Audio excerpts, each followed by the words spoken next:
So, continuing on the topic of Samadhi and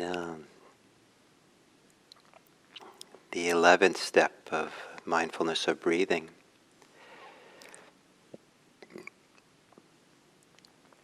And Samadhi is, sometimes the word Samadhi is sometimes the generic word or general word for meditation, or meditation and cultivating our mind, our body, cultivating ourselves in the meditation practice. And then when we look kind of within this universe of Samadhi, there's all kinds of things that we are gathering together, or unifying, we're coming together that to develop and grow and enhance our experience. And Samadhi is not meant to be an experience that diminishes us, that makes us less and deprives us, but is actually the opposite. It's one of the richest ways of experiencing ourselves. Enhances, very fulfilling, very filling, very nourishing. And it's developing these beautiful, wholesome qualities, these beautiful, wholesome states of mind.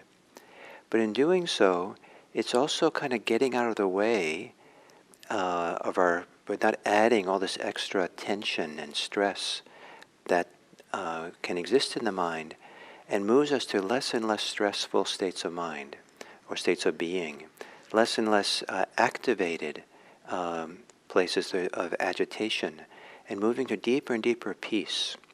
And as we do so, even wholesome states of mind, wholesome activities of mind, that are more energetic than need to be, begin to be shed or relaxed or settled. And it's a movement from more energetic states to quieter and stiller states. And not that quietness and stillness, I think some people have very negative experiences of quiet and stillness and silence. So we have to kind of try to put those associations aside and somehow realize that the quietness and the stillness, silence that we're developing, this letting go, it's kind of like filling us with feelings of real goodness and contentment and fulfillment, satisfaction. But there is this movement towards less and less agitation, less and less energetic movements, and things that in that context of the mind getting more and more peaceful, things that were wholesome and wonderful before can be felt, they only feel like they're a little bit too agitating. They're a little bit stressful to be there. So for example, one of the things that happens in Samadhi is there can be a lot of joy, but joy at some point seems like it's too much, it's too agitating. And even though at the beginning it feels like this is the best that anybody could ever experience, and but as we get more familiar with it, the energy of it seems like too much. And then we settle down more and more into a peace or a more quiet place that feels even more satisfying.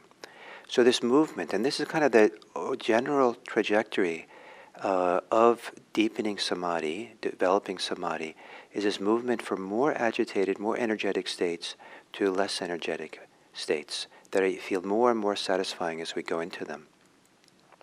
And so I say this because it's a guiding principle for tuning into our practice. That the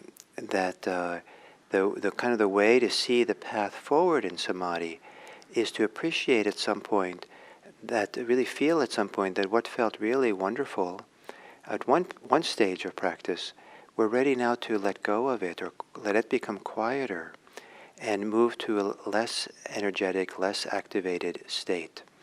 And as that's the movement, that's the direction that the practice is going. And then there are various landmarks along the way that stand out as we do this process of settling that goes on, more and more peace that happens. But the principle is we're moving in this direction.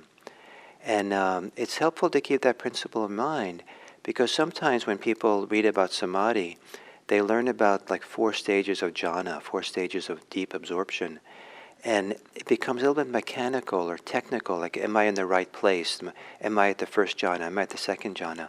And there's a kind of like samadhi by numbers that goes on, which can get overdone sometimes, and people are too preoccupied about the technical definitions and aspects of this, rather than living in the organic flow of samadhi, that we can, and just allowing things to unfold and not be so concerned about the numbers and stages and how far we've gotten. And it's easier to do that if you understand that principle, that we're going from more activated states to less activated, more stressful to less stressful, from more agitation to less agitation. And so there is a kind of a trajectory, kind of a path, and some of the landmarks of that are, is first is a real appreciation for no longer, and the kind of relief from no longer being actively engaged in unwholesome ways of thinking. So if we have spent a lot of time with resentment and just like, why did that person do that? Or desire, just really want something, hostility, fantasy. And after a while we feel the flatness of it, the two-dimensionality of it, the way in which it keeps us stressed. And so with samadhi, with developing meditation, we're starting to let go of those things. And when we really become separate from, at least temporarily put aside or deactivated those apps of greed, hate, and delusion, the unwholesome, it's such a relief. And there's a kind of a gladness and joy that wells up. But more important, as this relief and the goodness, the happiness of this relief, now the meditation can really begin to do our gentle work of practice, staying present, applying the mind and staying there. And this idea of the gentle work of just, okay, stay here, be with this, hang in there, come back, be here. Now it's done without the stress of having to struggle against unwholesome distractions and difficulties of mind. But there is a kind of gentle work of, okay, stay here, that can be represented by what happens on the in-breath. We have to, the beginning of the in-breath is a whole new experience.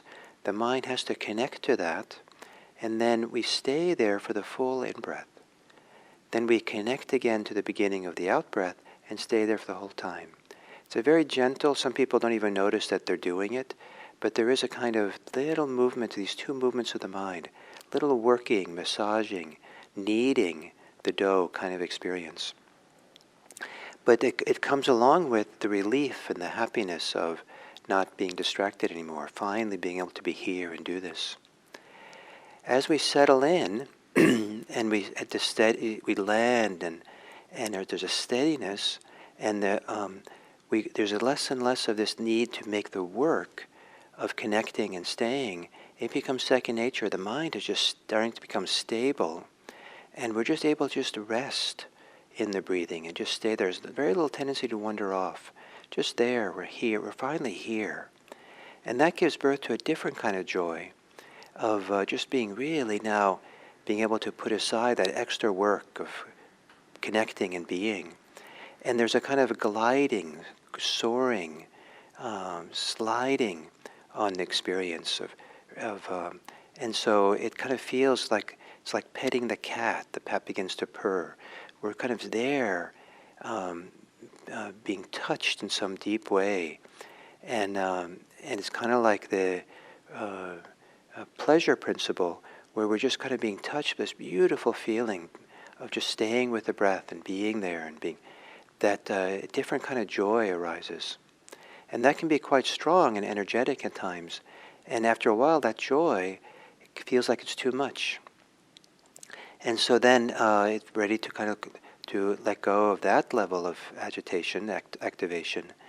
And by tuning into, there's actually a deeper satisfaction, feeling of contentment, and feeling of mindfulness, feeling of clear comprehension, a simple awareness, simple recognition of what's happening, simple awareness of what's happening, and the goodness and contentment of just being in this happiness or this deeper sense of pleasure. and we let go of the joy because. And then as we go deeper in, that happiness feels.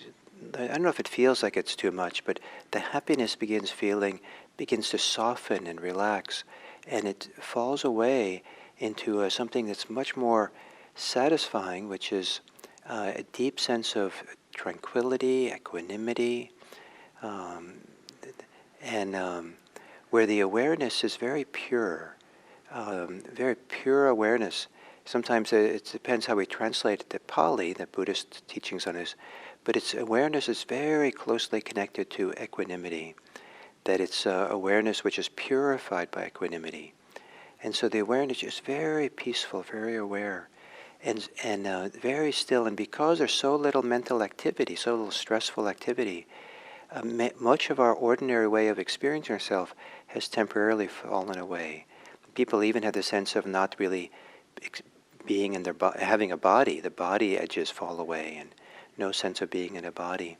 And it's not being disassociated, it's actually the opposite. We're so connected that and so still that we don't need the reference points we usually have. So so the principle of this movement to less and less activity as we go into samadhi. And part of the purpose of this is to clarify our gaze, our ability to see, to observe, so it doesn't have a lot of agitation or filters or disturbances of unwholesome thinking, but even our thinking and projections and ideas and concepts that we overlay, even if the concepts are accurate enough, to no longer be overlaying concepts on our experience. And so it isn't that samadhi, we're doing it for its own sake, but for the way in which there's cleans our perception, purifies awareness so we can start seeing in a deeper and deeper way for the purpose of liberation.